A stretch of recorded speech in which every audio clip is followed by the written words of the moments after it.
Le Premier ministre rwandais Edouard Ngirente a annoncé en date du 15 novembre que son pays est à l'étape finale de la fabrication des vaccins. Une nouvelle qui a réjoui la salle du Durban International Convention Center dans le KwaZulu-Natal en Afrique du Sud où se tient la deuxième édition de la foire commerciale intra-africaine. Fin octobre, le laboratoire allemand BioNTech avait annoncé qu'il commencerait à la mi-2022 la construction de sites de production de vaccins à ARN messagers au Sénégal et au Rwanda. Ce, après un engagement pris fin août entre les parties prenantes lors d'une rencontre à Berlin. Le site rwandais est conçu pour être le premier d'un réseau de production robuste et décentralisé en Afrique, offrant une capacité de production de plusieurs centaines de millions de doses de vaccins ARN, selon un communiqué de la société.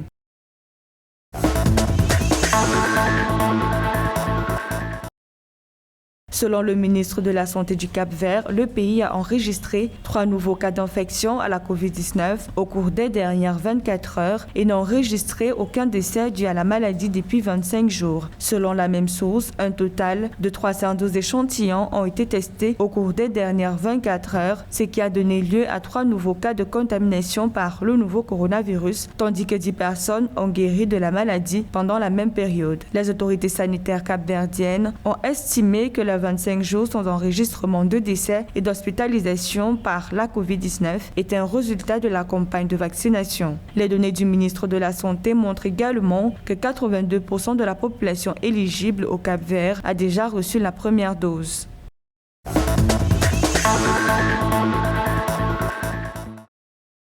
En Tunisie, plus de 25 000 personnes ont été vaccinées contre le coronavirus le 16 novembre 2021, a annoncé le ministère de la Santé. La même source a ajouté que depuis le démarrage de la campagne nationale de vaccination contre le coronavirus en mars 2021 jusqu'au 16 novembre, 9 926 889 personnes ont été vaccinées contre le coronavirus. Le nombre d'inscrits sur la plateforme nationale de vaccination contre le coronavirus, EVAX, s'est élevé quant à lui à 6 909 317 personnes.